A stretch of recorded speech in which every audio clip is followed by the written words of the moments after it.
Grabe na naman itong nakuha nating mga balita, mga kababayan.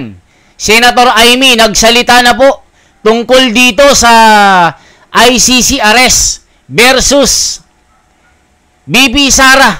Mga kababayan, talagang mainit na balita ito na talagang haharangin daw niya itong paghuli kay Vice Presidente Duterte. Hindi na daw niya hahayaan na manghimasok ang ICC dito sa ating bansa dahil wala na daw itong jurisdiction. Anong masasabi niyo, mga kababayan?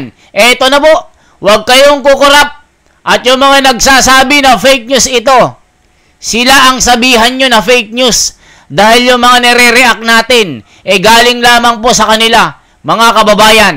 Eto na po, hindi ko na papatagalin pa. There are also allegations that, first of all, several weeks ago, a draft was mooted involving a warrant of arrest of 5 police officers, including Senator Ronald Bato de la Rosa. Of late, there has been a rumor, once again, that the Vice President will in fact be issued by the ICC a warrant immediately.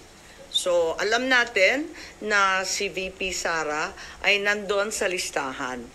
Pero alam ko na nasa ibaba siya, no? Doon sa mga pinangalanan. Ngunit, ilang araw nakalipas, may mga report na siya na ang uunahin. Sorry, where did you get this information, ma'am? Nasusunod si VP Sara na arestuhin? Uso naman ang chismis ngayon. Chismis rin po. Not yet. A few incredible sources, but nevertheless, we have to pay heed. And let me make it clear, I will oppose that warrant with everything I have.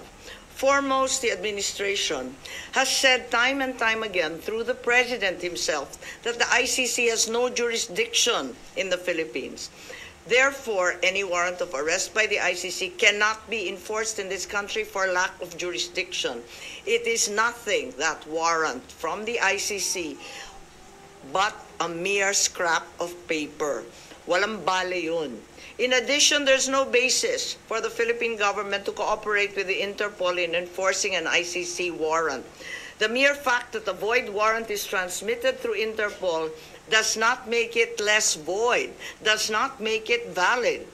At ikatlo, as the hearings have established, the circumstances surrounding the investigations of the ICC in this country, the incidents leading to the issuance of these ICC warrants, and the enforcement of such warrants are politically motivated and really are in violation of Article 3 of the Constitution of the Interpol itself, which prohibits the Interpol from participating in any intervention or activity of a political character. Ma'am, sabi niyo, you will do everything para harangin sakaling magkaroon na rin ng arrest warrant laban kay VP Sara. Ano ba mga action ang gagawin niyo? Wala tayong balak na isuko ang soberanya ng Pilipinas at ibaliwala ang ating husgado. So hindi baka maireklamo kayo ng obstruction of justice just in case? Hindi ko po alam. So ano mga action ang gagawin niyo, ma'am, para harangin sakali? Iniisip pa kung anong kailangan gawin dahil tulad nga ng sinabi ko, haka-haka pa lamang ito. Ngunit sa nakita natin sa mga nakaraang 2 taon, itong mga haka-haka, duda, suspecha, madalas nagiging totoo. So may mga preparation na rin si VP Sara dyan sa chismis na natanggap niyo, ma'am? Marahil po. Pero yung warrant na paparating para kay Senator Bato and other former police officials, credible na po yung source nyo dun, ma'am? Parang, kasi maliwanag yung listahan, pero at andun siya sa sumunod na listahan ng ICC, di ba? Andun siya sa warrant, kaya't inaakala namin na yun na ang susunod. Pero hanggang ngayon, wala naman inilalabas at nagbago ang ihip ng hangin at ang balita ay si VP Sara. Nasasabihin yung peke ang nire-react natin. Paano tayo magiging peke nire-react natin yung mga balita? Saan ako kukuha ng balita kundi magre-react lamang tayo? Yun po ang ating trabaho dito, reaction. Reaction TV tayo. 'Di ba? Dami kasing bobo na viewers yung mga bayaran na mga 80-80. O eto na. O galing ito ng Net25 ha. Yung basher ko, makinig ka ha. Isungal-ngal ko sa iyo itong video na ito. Balita, Vice President Sara Duterte is susunod umanong arestuhin ng ICC ayon kay Senador Amy Marcos. Si Mean Corvera sa detalye. Sa iba pang balita, Vice President Sara Duterte is susunod umanong arestuhin ng ICC ayon kay Senador Amy Marcos. Si Mean Corvera sa detalye ng balita. Mean? Ipinoproseso na umano ngayon ang warrant of arrest laban kay Vice President Sara Duterte. Ang Vice Presidente ay iniugnay rin sa kasong crime against humanity na isinampa laban sa dating Pangulo dahil sa war on drugs sa ilalim ng kanyang administrasyon. Ayon kay Senador Amy Marcos, nakatanggap siya ng report na sa halip ng mga dating police officials, kabilang na si dating PNP Chief at Senador Ronald Bato de la Rosa, ang Vice Presidente na umano ang uunahin at susunod na target ng arrest order. Pagtiyak ni Marcos, hindi niya papayagan na maulit ang nangyari sa dating Pangulo na basta na lamang isinuko sa mga dayuhan matapos arestuhin. Nanindigan ng senador na politically motivated ang pagpapaaresto sa dating Pangulo at walang jurisdiksyon ng International Criminal Court laban sa sinumang inaakusahan sa Pilipinas. Narito ang bahagi ng kanyang pahayag. There are also allegations that, first of all, several weeks ago, a draft was mooted involving a warrant of arrest of 5 police officers, including Senator Ronald Bato de la Rosa. Of late, there has been a rumor, once again, that the Vice President will, in fact, be issued by the ICC a warrant immediately.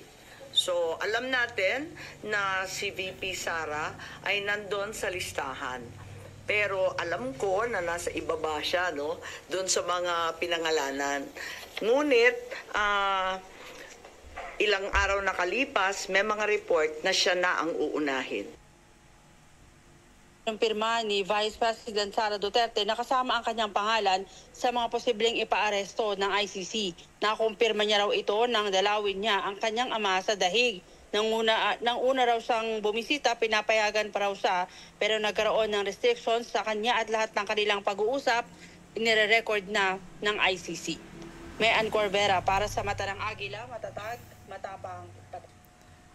O yan mga kababayan, nakita nyo po, galing po ito sa Net25. Ito po yung balita natin kahapon na binigyan natin ng reaksyon. Tapos sasabihin nyo na fake news po ako.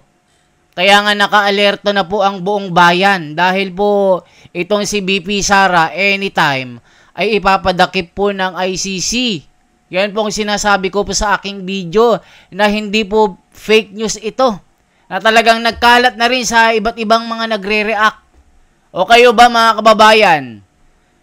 Papayag ba yung mga Pilipino na uulitin nila ang pagdakip kay BP Sara na hindi man lang mabigyan ng tamang paglilitis? Kung may kasalanan si BP Sara, dito sa Pilipinas, hukuman ng Pilipinas. Tignan yung ginawa nila kay Tatay Digong. 'Di ba? Kung may kasalanan si Tatay Digong, dito sa Pilipinas litisin. O, anong gagawin nila? Tignan nyo. Ibang bansa na ang nasusunod. Hindi na mismo yung Pilipinas. Yung pagkasarinlan natin, wala na. Dahil yung judicial system natin, mababang uri. Ang mataas yung nasa ibang bansa. O, diba ganun yung nasusunod mga kababayan? Kawawa naman itong mga kapwa nating Pilipino. Tatay Digong, nandun na. Nasa ICC na. Anytime. Di natin alam kung makakauwi pa ito. After, BP Sara. O, kayo ang mag-comment dyan. O, sasabihin nyo, fake news ito. Sasabihin nyo, fake news ako. O, kayo na magsabi kung fake news tayo. O, di sila ang fake news kung fake news ako.